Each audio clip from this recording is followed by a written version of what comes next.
Bonjour fidèles internautes, fidèles téléspectateurs. Une fois de plus, j'ai la joie de vous recevoir sur ce plateau, dans votre émission Doctrine sur la chaîne Seb TV. Alors, j'ai réservé encore une fois de plus beaucoup de surprises pour vous.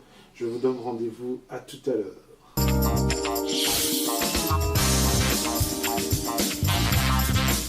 Bonjour fidèles internautes, fidèles téléspectateurs.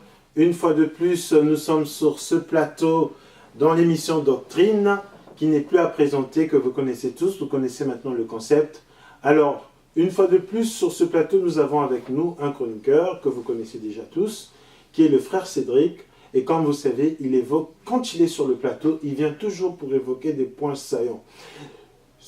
Aujourd'hui encore, il va nous bénir avec ce dont nous allons parler. Et j'espère que nous serons édifiés. J'espère que tout le long de l'émission, nous allons être édifiés. Et c'est un thème très puissant qu'il apporte aujourd'hui avec lui. Dans sa JBC, il a plus d'un tour. Donc on va voir tous ensemble aujourd'hui de quoi il va bien nous parler. Frère Cédric, bonjour. Bonjour, bien les frères. Alors aujourd'hui, donc nous sommes là, nous nous retrouvons devant nos fidèles internautes qui nous suivent de partout le monde. Et ils sont de plus en plus nombreux à nous suivre, mais d'autant plus exigeants parce qu'ils s'habituent maintenant à la nourriture solide. Ils ne sont plus à désirer le lait, mais ils désirent maintenant la nourriture solide. Donc c'est des gens qui veulent grandir encore et encore. Alors, aujourd'hui, quelle est la nourriture solide que vous nous apportez? De quoi allons-nous donc parler aujourd'hui, frère Cédric? Alors tout d'abord, merci déjà de m'inviter encore une fois. Et shalom et bonjour en tout cas à tous les bien-aimés frères et sœurs qui pourraient éventuellement suivre cette émission. Alors aujourd'hui, nous allons pouvoir parler du thème de la couverture spirituelle. Ah, donc nous allons parler de la couverture spirituelle. Alors donc les fidèles internautes, en écoutant déjà un thème comme celui-là, couverture spirituelle, je pense qu'ils sont impatients donc de découvrir ce que c'est que la couverture spirituelle. Alors fidèles internautes, fidèles téléspectateurs, amis de la doctrine, vous qui aimez bien que la parole soit prêchée, toujours à la lumière des Écritures, voilà, sans rajout, sans parce qu'un peu de levain fait lever la pâte, n'est-ce pas? Alors donc aujourd'hui nous allons parler de la couverture spirituelle. Frère Cédric, donc d'entrée de jeu, qu'est-ce qu'on peut déjà dire concernant la couverture spirituelle? Alors la couverture spirituelle, qu'on peut aussi appeler d'ailleurs doctrine des Nicolaïtes, et nous le verrons au fur et à mesure que nous avancerons dans l'émission, la couverture spirituelle est ce qu'on pourrait voir comme étant le fait que chaque chrétien, en tout cas ça peut prendre une forme caricaturale, mais pourtant c'est bel et bien cela, chaque chrétien doit avoir, d'après cet enseignement donc de la couverture spirituelle, un berger. Chaque chrétien doit avoir un père spirituel. Chaque chrétien doit avoir un mentor. Chaque chrétien doit avoir un coach spirituel. Dans le but d'être couvert spirituellement, ils entendent par être couverts spirituellement, le but de voir ses péchés être pardonnés. Dans le but aussi, d'après cette même doctrine, de ne pas s'égarer. Dans le but de ne pas tomber en apostasie ou en hérésie, ou en tout cas de ne pas errer.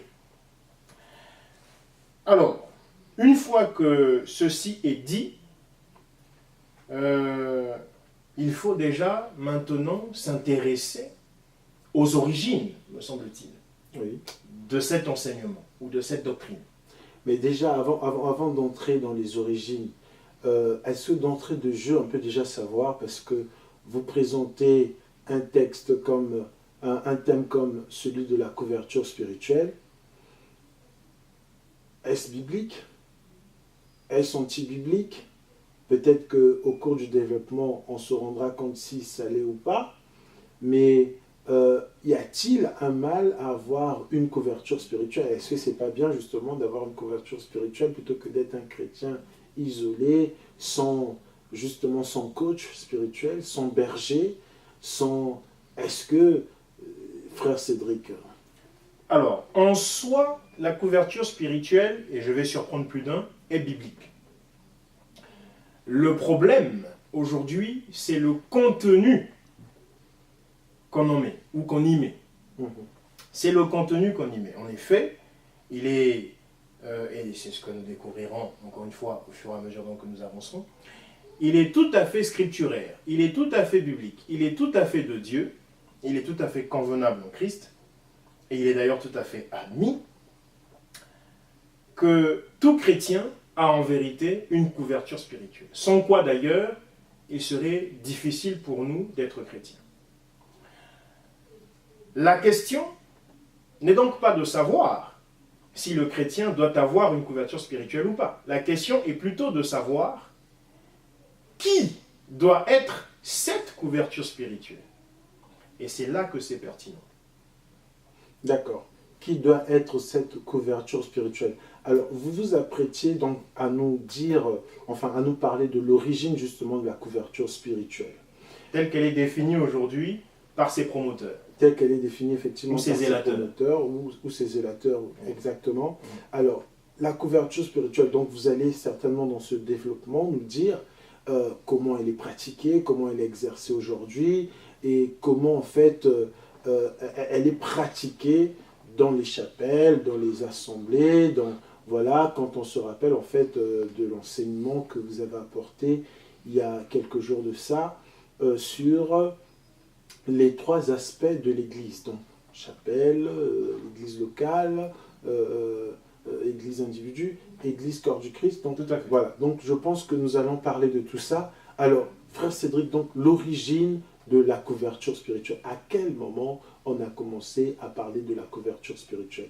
Est-ce que dans l'Ancien Testament, on retrouve déjà la couverture spirituelle? Est-ce que c'est spécifique, c'est propre à l'Église évangélique? Est-ce que l'Église primitive, l'Église alpha, comme vous aimez à l'appeler, est-ce que déjà dans cette Église alpha, on trouvait la couverture spirituelle? Et avant même l'Église alpha, est-ce que dans la loi, on trouvait déjà la couverture spirituelle? Est-ce qu'on peut avoir l'origine de la couverture spirituelle dans les moindres détails, frère Cédric? Nous allons donc parler ce coup-ci de l'origine de la couverture spirituelle. Mais avant, j'aimerais, je ne vais pas évidemment trahir mes habitudes, j'aimerais faire une petite digression, pour ne pas dire une parenthèse. Vous savez, bien aimé, là du coup je m'adresse directement aux bien-aimés frères et sœurs, vous savez, bien aimé, j'ai coutume de dire que, le bien-aimé parlait tout à l'heure de l'Église alpha, que nous sommes dans un temps, parce que la Bible dit, l'homme de vision connaît le temps. Et le Seigneur reproche aux pharisiens, il dit aux pharisiens, vous savez lorsqu'il va pleuvoir, vous savez lorsqu'il va avoir un orage. Cependant, vous ne savez pas dans quel temps vous êtes. Il parlait évidemment d'un temps spirituel. Il est important, bien aimés frères et sœurs, de connaître le temps dans lequel nous sommes.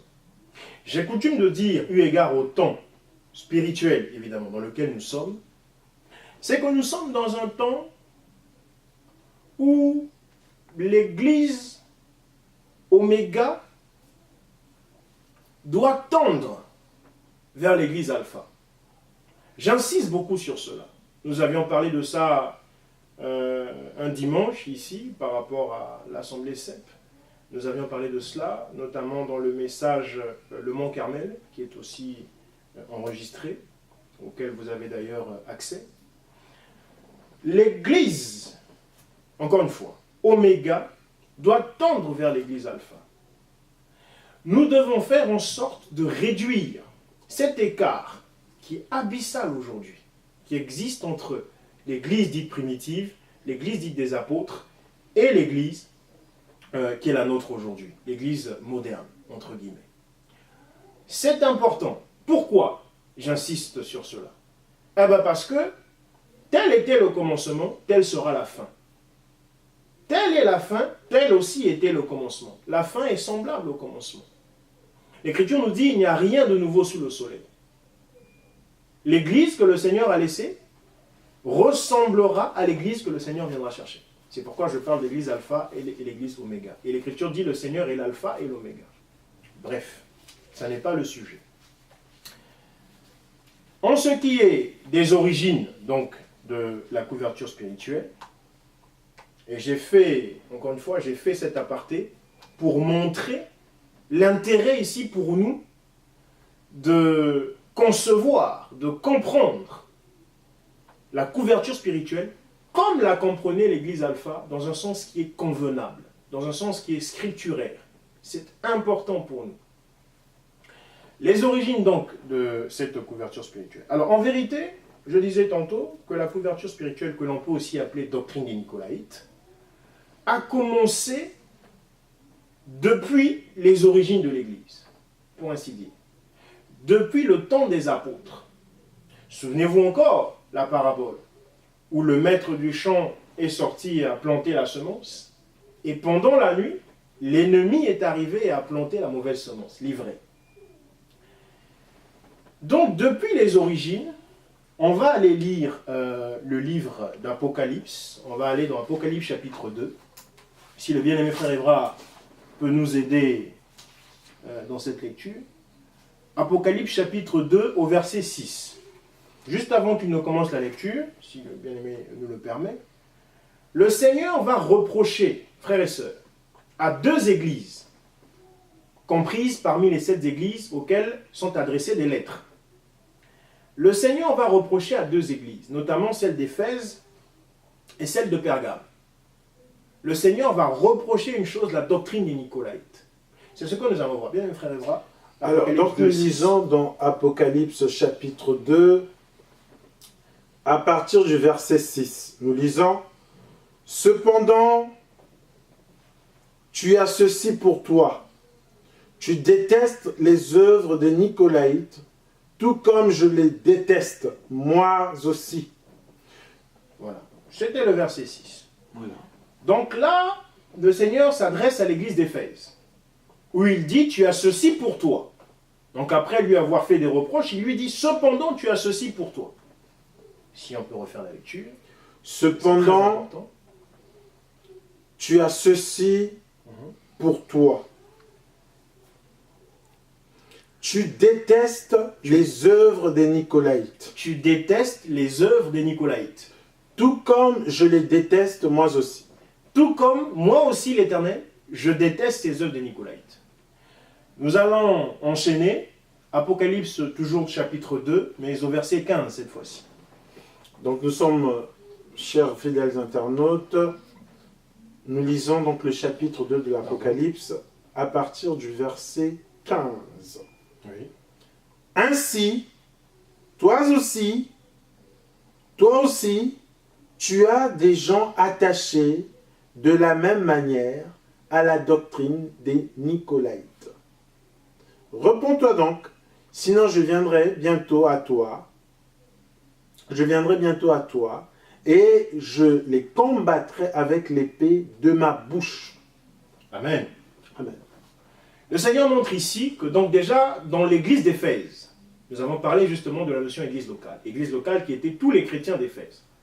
Mais au niveau des chapelles qu'il y avait donc à Éphèse, chapelles au sein desquelles nous trouvons aussi bien le blé que l'ivraie, les 2 semences. Au niveau des chapelles, dans la ville même d'Éphèse, le Seigneur montre déjà qu'il y avait là des prétendus chrétiens qui adhéraient, qui enseignaient, qui étaient des zélateurs donc, de la doctrine des Nicolaïtes.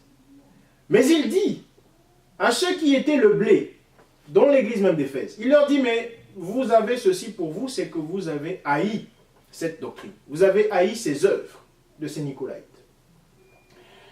Quand on en vient à l'église de Pergame, notamment au verset 15, toujours dans le même chapitre, donc chapitre 2, il dit à l'église de Pergame, toi aussi, tout comme il l'avait dit à Éphèse. C'est pourquoi il emploie ici l'expression aussi, qui signifie qu'il y a une répétition, la chose se répète. Il dit alors, toi aussi, donc Pergame, tout comme j'ai fait le reproche à Éphèse, à toi je fais le même reproche en ce qui est de la doctrine des Nicolaïtes. Parce que tu as toi aussi des gens qui prêchent, qui enseignent, qui pratiquent la doctrine des Nicolaïtes. Mais il dit, repens-toi.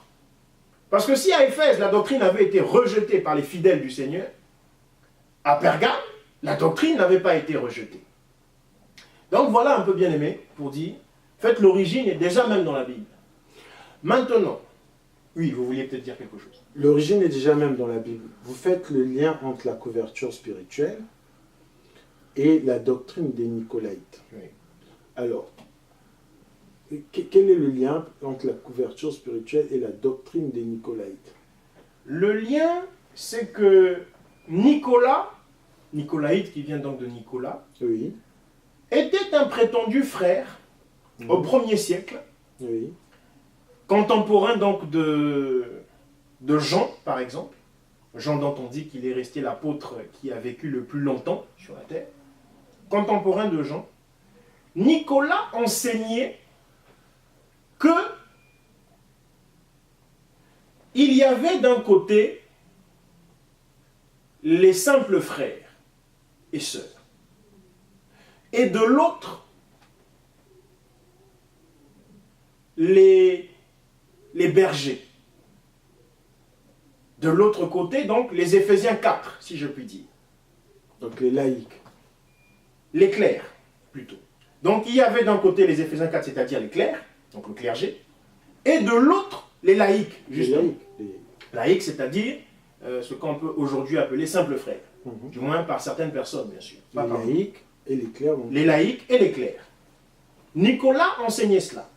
Et Nicolas affirmait que les laïcs devaient chacun avoir un clerc qui devait veiller à leur vie spirituelle, qui devait les accompagner tout au long de leur vie spirituelle, qui devait servir d'intermédiaire entre eux et le Seigneur Yehoshua Hamashiach, qui est l'Éternel Dieu Tout-Puissant, qui devait être les médiateurs entre les laïcs et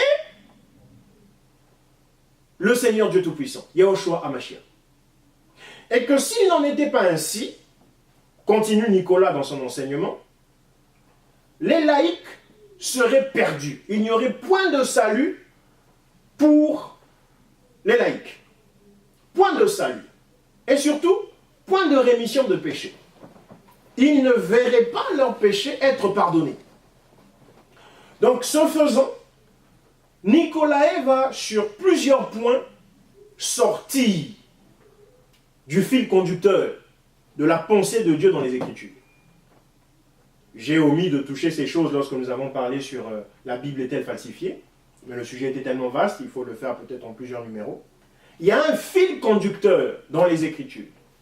Depuis Genèse 1.1 jusqu'à Apocalypse 22.21, il y a un fil conducteur qui est tel d'ailleurs que quand il y a un rajout, ou quand nous parlions de rajout la dernière fois, là j'ouvre ici une parenthèse, quand il y a un rajout, ou quand il y a quelque chose qui serait mal traduit, lorsque vous avez perçu, Dieu vous a fait la grâce de voir ce fil conducteur, vous vous en rendez compte. Parce que vous voyez la chose s'éloigner du fil conducteur. Vous touchez de vos mains ce fil conducteur. C'est une allégorie, par manière de parler. Donc bref, Nicolae va donc toucher plusieurs points sur lesquels il sort complètement de ce fil conducteur. Il sort complètement de la pensée de Dieu dans les Écritures. Notamment, par exemple, il va diviser le corps mystique de Christ. Quand je dis mystique, il ne faut pas que ça vous effraie. Le corps spirituel de Christ, il va le diviser en deux parts. Non pas comme les Écritures le divisent, parce que les Écritures, effectivement, divisent le corps spirituel de Christ en deux. À savoir, Christ, la tête, et le reste du corps, qui est l'Église. Hein? Ou d'ailleurs, nous disons que l'enlèvement de l'Église n'est autre que la rencontre entre la tête et le corps.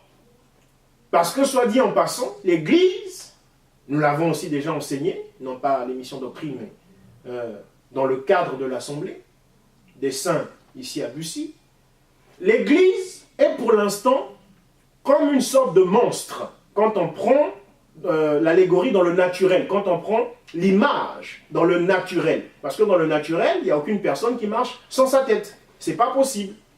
Si la personne marche sans sa tête, c'est que c'est compliqué, il y a un problème. Voyez-vous? Et nous avons dit donc que l'Église, l'enlèvement de l'Église n'est autre que la rencontre entre la tête et le corps. Parce que pour le moment, l'Église est comme un corps monstrueux, un corps anormal. Parce qu'un corps ne peut pas demeurer sans tête. Il lui faut sa tête. Donc nous avons dit l'enlèvement n'est autre que le fait que la tête vienne se poser sur le corps. C'est pour ça que nous avons dit aussi, au jour de sa chair, le Seigneur a déclaré, les renards ont des tanières, les oiseaux ont des nids, mais le Fils de l'homme n'a nulle part où poser sa tête. Parce que le Fils de l'homme, qui est lui-même la tête, ne peut poser sa tête que sur son corps qui est l'Église. Quand il dit le Fils de l'homme n'a nulle part où poser sa tête, c'est pour ça qu'il fallait qu'il parte. C'est pourquoi il dit je dois partir. Je dois m'en aller au Père. Je dois retourner au Père. Cela sera salutaire pour vous parce qu'il savait qu'il nous enverrait l'Esprit et que par cet Esprit qui tabernacle en nous, qui est son Esprit à lui, l'Esprit de Jésus-Christ, l'Esprit du Dieu vivant, du Dieu très haut, nous serions devenus ce corps, ce qui aurait fait que lui, Christ, ait enfin trouvé une place où il pourrait enfin poser sa tête. Et il attend toujours ce temps où il doit venir poser sa tête. Parce qu'il dit le Fils de l'homme n'a nulle part où poser sa tête. Il attend le moment. Ce moment, c'est l'enlèvement, où il posera sa tête. Car il a enfin trouvé cet endroit qui n'est autre que son corps, c'est-à-dire l'Église. Et donc Nicolas va faire lui aussi une division du corps de Christ. Mais non pas en tête et en corps, comme nous avons vu tout à l'heure. La division qu'il va faire du corps de Christ, c'est qu'il va dire, finalement, le corps de Christ, c'est 3 éléments. Non pas 2 éléments, la tête et le corps, mais il va dire c'est 3 éléments. Ces 3 éléments sont la tête, d'une part, et d'autre part, le corps que je subdivise en 2 parties. À savoir, les clercs et les laïcs. Ça en fait 3 au lieu de 2. On sort de l'écriture. Comme on dit quelque part en Afrique, et il faut que nous rentrions. Parce qu'il n'est pas bon que nous soyons dehors. Les festivités se passent dans la maison. La gloire de Dieu, c'est dans la maison. Ce n'est pas à l'extérieur. Bref. Donc déjà sur ce point-là, le frère Nicolae commet quelque chose qui est inconvenable en Jésus-Christ. Sur d'autres points que l'on peut encore citer, du bien-aimé frère Nicolae, c'est qu'il prétend que le chrétien doit être couvert, pardonnez-moi le terme, par un couvercle humain, qui donc est ici le clerc. Le laïc doit être couvert par un couvercle humain, c'est-à-dire le clerc. C'est un problème. L'Écriture ne soutient pas cela. C'est un problème. Je disais tantôt que la couverture spirituelle est biblique. Pourquoi je le disais? Parce que notre couverture est Christ. Notre couverture spirituelle est... Nous allons voir cela au fil des Écritures. Nous allons voir cela par la grâce de Dieu. La grâce nous a été faite ce soir de pouvoir partager sur la base des Écritures. Bien-aimé frère Cédric, nos fidèles internautes nous suivent et je pense que le message aujourd'hui est très capital et très crucial. Ça risque de bouleverser les entendements, tout ce qui est déjà ancré, bien installé. Les zones de confort risquent d'être bouleversées. C'est une révolution au niveau de l'enseignement parce que ça va bouleverser, que vous le vouliez ou non, ça va bouleverser. En quoi la couverture spirituelle est-elle dangereuse? Que ce soit une personne humaine qui soit la couverture spirituelle d'une autre personne. La Bible parle des conducteurs qui ont la charge des âmes. Alors, en quoi est-ce dangereux d'avoir une couverture spirituelle? Je pense qu'avant d'en arriver là, il y a quelque chose qui est pertinent. On a parlé des origines. Moi, vous savez, j'aime bien voyager un petit peu dans l'histoire. Pour montrer non seulement le point de départ d'une doctrine et par qui cette doctrine a été engendrée, justement, donc le père de cette doctrine, mais qui plus est, comment cette doctrine a évolué au cours du temps. À mon avis, ce sera très important parce que, vous savez, bien aimés frères et sœurs, les chrétiens aujourd'hui ne veulent pas réfléchir. Parce qu'il leur a été enseigné que réfléchir est satanique. Or, ce qui est étonnant, chose curieuse, c'est que Dieu nous a dotés d'un cerveau à la formation. Lorsqu'il forma Adam, il dota Adam d'un cerveau. Mais si finalement réfléchir est satanique, pourquoi nous a-t-il donné un cerveau? C'est comme si on disait voir avec ses yeux est satanique. Entendre avec ses oreilles est satanique. Et donc pourquoi Dieu nous aurait-il donné des yeux? Pourquoi Dieu nous aurait-il donné des oreilles? Non, c'est l'usage qu'on fait de sa vue qui peut être satanique ou de Dieu. C'est l'usage qu'on fait de son ouïe qui peut être satanique ou de Dieu. De même aussi, c'est l'usage qu'on fait de sa réflexion qui peut être satanique. Mais non pas la réflexion en elle-même. Beaucoup de chrétiens aujourd'hui ont peur de réfléchir. Par réfléchir, on peut aussi comprendre discerner. Or, il est dit dans les Proverbes, l'insensé croit tout ce qu'on lui dit. Mais l'intelligent discerne toutes choses. Vous trouverez ça dans les Proverbes, vous qui êtes étudiants de la parole. De même aussi, j'ai à l'idée cette parole du bien-aimé frère Paul qui me revient. Lorsque Paul écrit sa lettre aux Galates, il dit « Ô Galates insensés ». Ô Galates insensés. Et selon les versions, nous avons aussi abordé déjà ici la question des versionnages. Selon les versions, il dit « Ô Galates dépourvus de sens ». C'est fort. Pour employer une expression très en vogue, je dirais c'est fort de café. Dépourvu de sens, ça veut dire littéralement idiot. Insensé, ça veut dire littéralement idiot. Et c'est Paul qui le dit à l'église aux Galates. Il reproche aux Galates d'être des idiots. Je ne voudrais pas, frère, je ne voudrais pas, sœur, toi qui me suis. Si aujourd'hui on ressuscitait Paul, que Paul te traite pareillement d'idiot ou d'idiote, comme il a traité les Galates. Et je termine cette parenthèse sur ceci.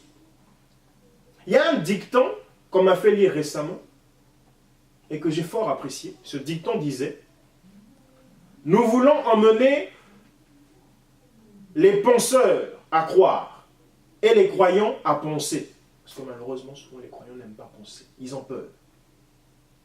Bref.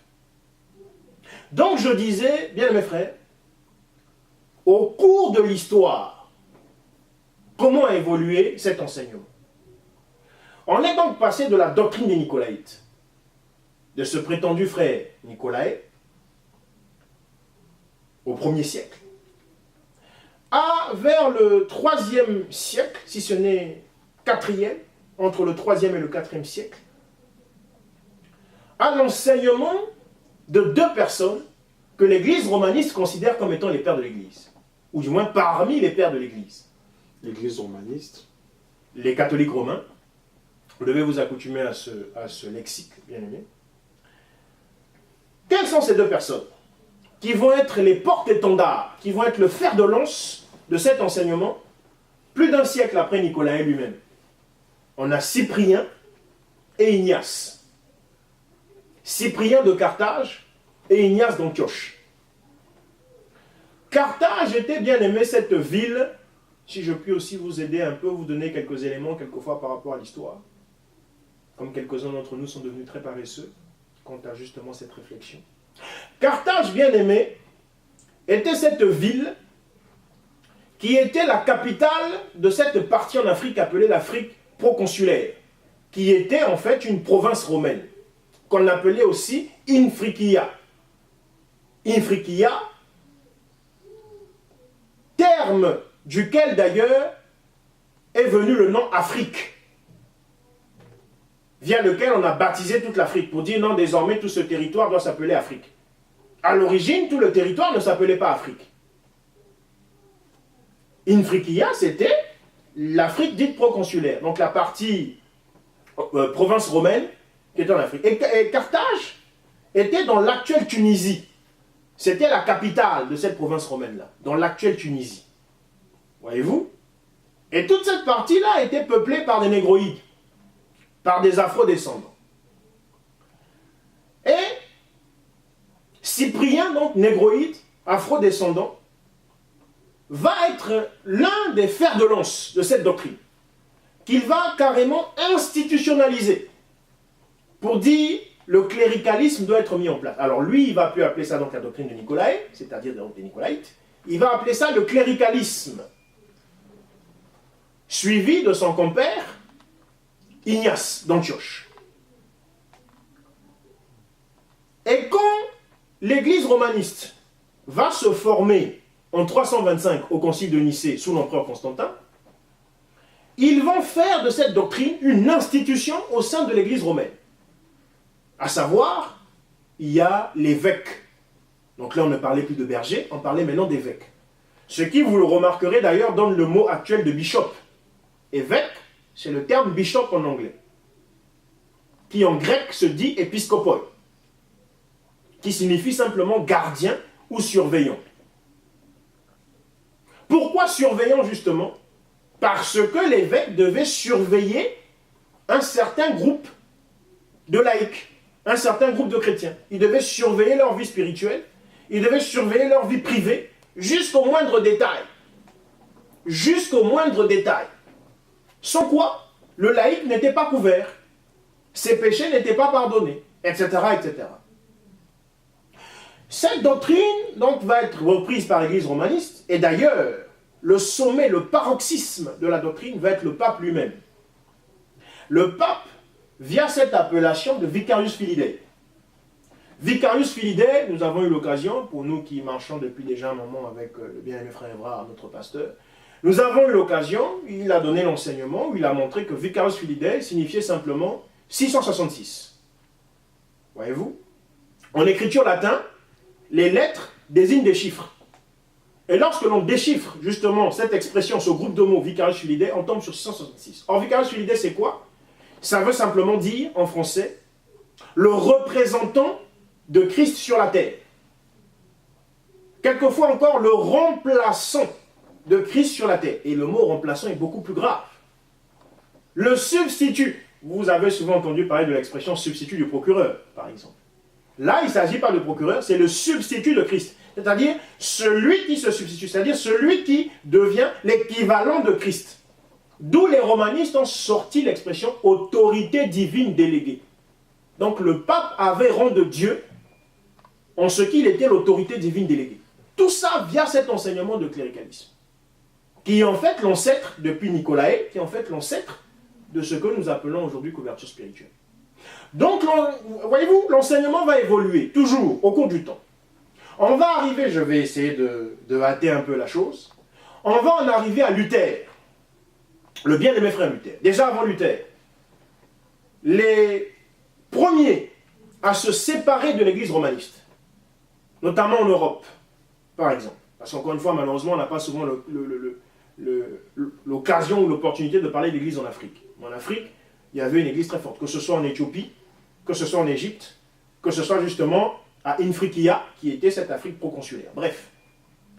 En Europe donc, disais-je, les premiers qui vont se séparer donc de l'église romaniste vont être les Cathares, dans un premier temps. Les Cathares, déjà, lorsqu'ils se séparent, vont abandonner ce genre d'enseignement, qui est, que l'on peut appeler antérieurement doctrine de Nicolae, c'est-à-dire des Nicolaïtes, ou cléricalisme, ou que sais-je encore. Ils vont se séparer de cela. Après les Cathares, on a les Albigeois. Après les Albigeois, on a les Vaudois du Piémont. Ainsi de suite. Il y a déjà des petits groupes qui se forment. On a les Bohémiens, qui eux aussi se séparent de l'église romaniste pour former un groupe de protestataires. Mais on ne parle pas encore de protestantisme.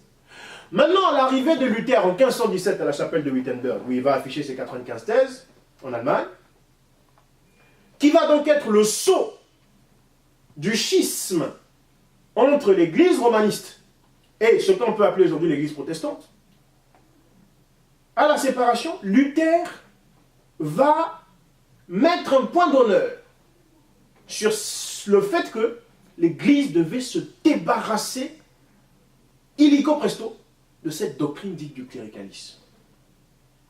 Encore une fois, que nous appelons aujourd'hui doctrine de la couverture spirituelle. Mais j'essaie de vous montrer le parcours, le voyage que ça a pu faire dans le temps. Ce qui va faire que de Luther en 1517, octobre 1517, jusqu'à 1970, parce que vous devez vous dire, mais tiens, mais combien de temps il va parler des siècles reculés alors que là on est en 2019? Eh bien j'en viens. Jusqu'en 1970, où on va avoir aux États-Unis, encore une fois, j'aime bien nos frères et sœurs américains, mais là encore j'ai coutume de dire, enfin états-uniens, mais là encore j'ai coutume de dire, et ça va déplaire à beaucoup qui considèrent que les États-Unis sont l'Israël spirituel de Dieu, etc. La plupart des hérésies qui sont en vogue dans nos chapelles aujourd'hui, ceux qui ont suivi l'émission sur les 3 aspects de l'Église comprendront le terme chapelle. La plupart des hérésies qui sont en vogue dans nos assemblées des saints aujourd'hui viennent des États-Unis. Contrairement à ce que quelques-uns pensent, comme quoi ça viendrait de l'Afrique. Non, l'Afrique ne fait que copier, ne fait que faire du mimétisme, comme d'habitude. d'ailleurs. L'Afrique ne fait que faire de la consommation, du consumérisme. Comme pour tout, même dans le naturel, l'Afrique n'invente rien. L'Afrique ne génère jamais rien. Elle ne fait que du consumérisme, pardon. Donc là, c'est pareil dans le spirituel. Et de même que dans le naturel, ce sont les États-Unis qui dominent le monde. Dans le spirituel, c'est pareil. Ce sont les États-Unis qui dominent le milieu de l'Église. Et c'est de là que viennent plusieurs fourre-tout. Tout un pot pourri dans lequel on trouve tout, comme le dit l'expression pot pourri dans la musique, par exemple. Donc, en 1970, aux États-Unis, dans la ville de Fort Lauderdale, en Floride, dans l'État de Floride, on va avoir des téléévangélistes, un groupe de téléévangélistes. Dans ce groupe de téléévangélistes, on va compter 5 personnes, précisément. Ces 5 personnes sont, je vais les citer nommément, encore une fois, il ne s'agit pas de les stigmatiser, il ne s'agit pas de les ridiculiser, il s'agit de se focaliser sur l'enseignement qu'ils ont donné. Mais écoutez, tant qu'à faire, nous les citons. Non pas pour les ridiculiser, non pas pour les railler, loin de là. Derek Prince, Don Basham, Charles Simpson, Ern Baxter, Bob Montfort. Ils sont 5. D'où justement l'appellation du groupe des 5. Ils vont se faire appeler le groupe des 5. C'est des téléévangélistes qui chaque matin, midi, soir, passent à la radio, à Fort Lauderdale, dans l'État de Floride, où ils donnent comme enseignement, l'enseignement justement de la couverture spirituelle.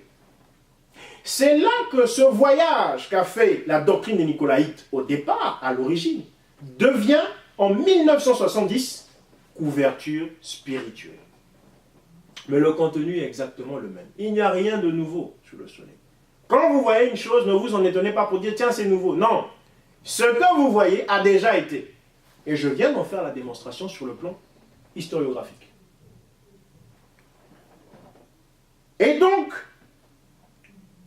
Derek Prince, par exemple, dans un des livres qu'il a écrit pour justement bien transmettre cette doctrine de la couverture spirituelle, Derek Prince va dire « En tant que chrétiens, nous ne devons pas obéir à ceux qui sont en position d'autorité parce qu'ils ont raison.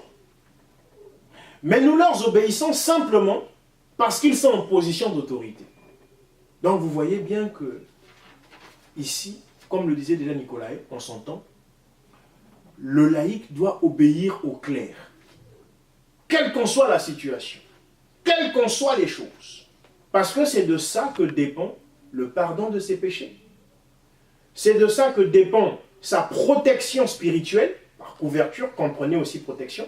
Tout à l'heure, nous prendrons le mot couverture en hébreu. Nous prendrons cette racine qui a donné 3 mots en hébreu. Nous verrons ces choses. Donc, c'est de ça que dépend la rémission de ses péchés, c'est-à-dire le pardon de ses péchés, sa protection spirituelle, et c'est de ça que dépend sa bonne marche en Jésus-Christ, en tant que bon chrétien. Il n'est bon chrétien que s'il est totalement soumis, aveuglément et inconditionnellement, à son berger. Et c'est ce qu'on appelle aujourd'hui couverture spirituelle, que vous verrez aussi quelquefois sous l'appellation de porteur d'armes, hein, le porteur d'armes, etc., etc. Voilà. Voilà un peu, bien aimé frère. Alors, frère Cédric, vous venez de nous faire avec brio l'historiographie de la doctrine des Nicolaïtes qui, avec les âges, avec le temps, est devenue la couverture spirituelle. Et nous savons que bon, c'est en fait la séparation hein, entre les laïcs et le clerc, donc les clergés, le cléricalisme. Scindé. Voilà.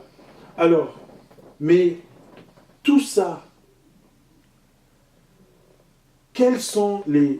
Parce que là, on sent très bien que vous décriez la couverture spirituelle. Vous n'encensez pas la couverture spirituelle. En tout cas, pas telle qu'elle est enseignée aujourd'hui. Même si vous avez dit au passage qu'elle est biblique, la couverture spirituelle. En soi. En soi. Mais là, vous ne l'encensez pas. Non. Vous la décriez plutôt. Exactement. Mais on voudrait savoir, et les fidèles internautes aussi, quels sont alors les méfaits? Pourquoi décriez-vous la couverture spirituelle alors que vous dites qu'elle est biblique? Pourquoi décriez-vous la couverture spirituelle? D'accord. Nous allons prendre d'abord un aspect scripturaire pour répondre à cette question, puis ensuite des aspects pratiques, pratico-pratiques, que l'on a pu vivre au quotidien, les méfaits de tout ce que ça engendre, les vies que ça a détruit, etc., etc. Mais on va d'abord rester dans un aspect scripturaire, donc au niveau de l'écriture.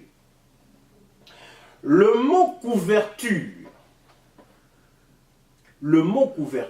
en hébreu, du moins la racine hébraïque qui donne le mot couverture en français, se dit en 3 mots distincts, en 3 mots phonétiquement distincts, et au niveau de l'orthographe également distincts, bien que les 3 viennent de la même racine.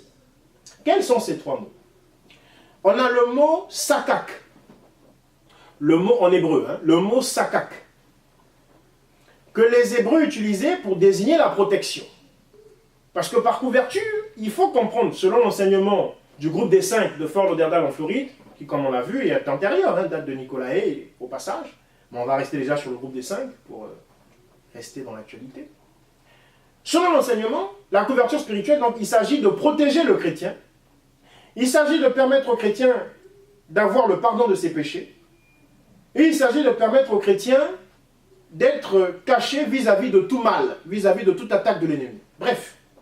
Or, dans la racine hébraïque donc, du mot couverture, il y a le mot sakak, qui signifie protection. On va le voir au niveau de l'écriture, notamment dans le psaume 91. Si, bien aimés frères, on peut prendre le psaume 91, du verset 1 au verset 10. On va, contrairement aux dernières émissions, on va, je pense, faire pas mal de lectures cette fois-ci. Alors, fidèles internautes, je crois que nous serons servis, comme vous aimez la lecture, comme moi, nous allons donc lire dans le livre de Psaume, donc nous sommes dans Psaume 91, du verset 1 au verset 10. Psaume 91, du verset 1 au verset 10. Au verset 10. Donc nous lisons donc dans Psaume 91. Vous pouvez aussi, fidèles internautes, faire cet exercice-là, lire, parce que, vous savez, nous devons être comme le peuple de Béret, nous sommes dans l'émission Doctrine, et nous abordons justement les points doctrinaux. Il y a toujours possibilité de droit de réponse. Ne vous offusquez pas quand vous écoutez des choses qui vous... Voilà, Donc nous sommes dans Psaume 91, du verset 1 au verset 10. Celui qui habite sous l'abri du Très-Haut repose à l'ombre du Tout-Puissant. Je dis à l'Éternel, tu es mon refuge et ma forteresse, mon Dieu en qui je me confie. Oui, c'est lui qui te délivre du piège, de l'oiseleur et de la peste dévastatrice. Il te couvrira de ses ailes et tu te trouveras un refuge sous son plumage. Sa fidélité est un bouclier et une cuirasse. Tu ne redouteras ni les terreurs de la nuit, ni la flèche qui vole durant le jour, ni la peste qui rôde dans les ténèbres, ni le fléau qui frappe en plein midi. 6000 tombent à côté de toi, et 10 000 à ta droite, tu ne seras pas atteint. Ouvre seulement les yeux, et tu verras la punition des méchants. Oui, tu es mon refuge éternel. Tu fais du Très-Haut ta retraite. Aucun mal ne t'arrivera. Aucun fléau n'approchera de ta tente. Car il donnera ordre à ses anges de te garder dans tous tes voies. Amen. Amen. Aucun fléau ne t'arrivera. Tu fais du Très-Haut ton refuge. L'Éternel te protège contre tout fléau. Donc le mot couverture en hébreu, disais-je, sakak, nous pouvons le voir ici dans le psaume 91. C'est la protection. L'Éternel, dit l'Écriture, seul est notre protection. L'Éternel seul est notre protection. Bien-aimés, avant d'aborder les 2 autres mots de la racine hébraïque, donc de couverture, voyez-vous, avoir une couverture spirituelle humaine c'est mettre sa foi en un homme, en un humain. Or, l'Écriture dit, maudit soit quiconque met sa confiance en l'homme. Dans le terme confiance ici, il faut comprendre le terme foi. Maudit soit quiconque met sa foi en l'homme. Tu mets ta foi en l'homme comme quoi celui-ci va être mon sakak, il va être ma protection. Celui-ci, cet homme, cet humain, quelquefois mâle ou femelle, de sexe mâle ou de sexe femelle, père ou mère spirituelle, et nous allons venir sur la notion de père spirituel parce que les deux sont liés, père ou mère spirituelle va être ma protection. La Bible dit maudit soit. Maudit. C'est terrible. Ce n'est pas le frère Cédric qui le dit. C'est la parole. L'Éternel qui parle au travers de son prophète. Maudit soit quiconque. Donc toute personne qui a le malheur de mettre sa foi en un homme. C'est pourquoi ce n'est pas tout d'avoir la foi. La foi doit reposer sur un fondement, qui est Christ. Et si on ôte ce fondement qui est Christ, et on met à la place un fondement qui est en fait un homme, on a bâti notre maison sur le sable. Vous vous souvenez de la parabole? Il faut bâtir sur le rocher qui est Christ, et non sur le sable qui est l'homme. Voilà le danger. Sakak, protection. Il y a un second mot qui est cafard. Cafard. Évidemment qui ne signifie pas blatte, qui n'est pas le cafard, insecte, volant, etc. Ça ne s'orthographie pas pareil. C'est K-A-P-H-A-R. Cafard. Ça se prononce pareil, mais ça n'a rien à voir. Cafard ici, c'est aussi le mot couverture en hébreu.